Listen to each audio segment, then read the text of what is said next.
माणगावच्या ताम्हिणी घाटात पुन्हा एकदा भीषण अपघाताची घटना घडली असून मागील महिन्यात पुण्यातील 6 तरुणांचा घेणारी थार ज्या ठिकाणी दरीत कोसळली होती अगदी त्याच ठिकाणी पुन्हा एक औरा कार दरीत कोसळली आहे। या दुर्घटनेत कार चालकाचा जागीच अंत झाला असून गाडीचा अक्षरशः चेंदामेंदा झालाय।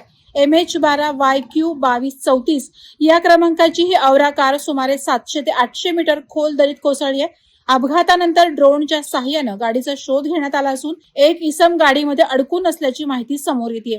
मात्र कारमध्ये नेमके किती जण होते आणि त्यांची स्थिती काय आहे याबाबत अद्याप अधिकृत माहिती मिळू शकलेली नाही।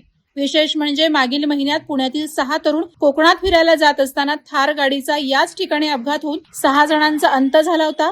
ती अपघातग्रस्त थार गाडी अजूनही घटनास्थळी असून त्याच जागी पुन्हा औरा कार कोसळल्याने प्रवाशांमध्ये एकच खळबळ उडाली आहे। आज दिवसभरातील हा ताम्हिणी घाटातील दुसरा मोठा अपघात आहे। सकाळच्या सत्रात एक प्रवासी बस डोंगराला धडकून सुमारे 52 प्रवासी जखमी झाले होते। त्यामुळे ताम्हिणी घाट दिवसेंदिवस प्रवाशांसाठी धोकादायक ठरत असल्याचं चित्र स्पष्ट होत आहे। या अपघातस्थळी योग्य बॅरिगेटिंग न केल्यामुळेच सतत अपघात होत असल्याचा आरोप स्थानिक नागरिक आणि प्रवासी करत आहेत। वारंवार अपघात होऊनही प्रशासनाकडून ठोस उपाययोजना होत नसल्याने संताप व्यक्त केला जातोय। सलग घडणाऱ्या अपघातांच्या मालिकेमुळे ताम्हिणी घाट परिसरातील नागरिकांसह प्रवासी वर्गात भीतीचं वातावरण निर्माण झालं असून तातडीनं सुरक्षात्मक उपाययोजना करण्याची मागणी जोर धरू लागली आहे।